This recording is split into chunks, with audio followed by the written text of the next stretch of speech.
Hello, my name is Kristina Ramos, and I will be doing co-op number 2. Here, the hemispherical end caps are welded to a cylindrical main body to form a propane tank. The tank has an inside diameter of 40 inches and is to be subjected to a maximum internal pressure of P equals 120 psi. The allowable tensile stress in the wall of the tank is 12 ksi, and the allowable tensile stress in the weld is 8 ksi. The first thing you need to do is determine the minimum wall thickness Tc in the cylindrical part of the tank. The second thing you need to find is determine the minimum wall thickness of the spherical end caps. And lastly, you have to find the minimum thickness of the weld. Well, first what I did here, I just pretty much took what I had and pretty much wrote down all my givens. Here I converted the diameter into radius right here, and also converted the allowable stress from 12 ksi to 120 times 10 to the third psi, which is also pounds per inch squared.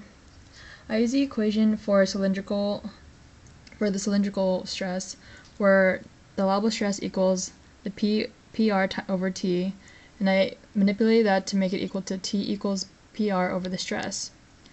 Here I pretty much just plugged in all the numbers into my calculator, where it's 120 pounds inches squared times 20 inches divided by 12 times 10 to the third pounds inch squared, and that came out to 0.2 inches.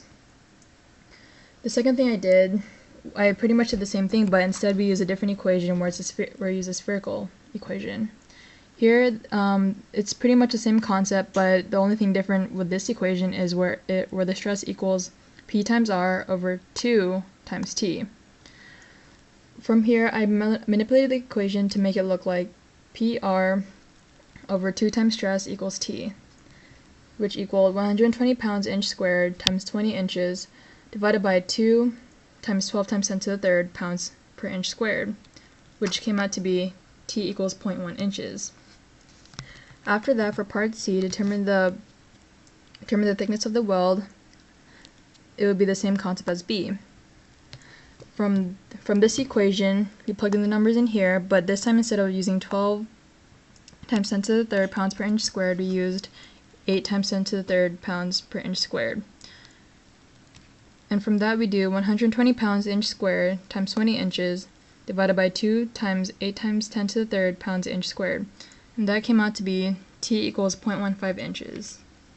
And that is how you do co-op number 2.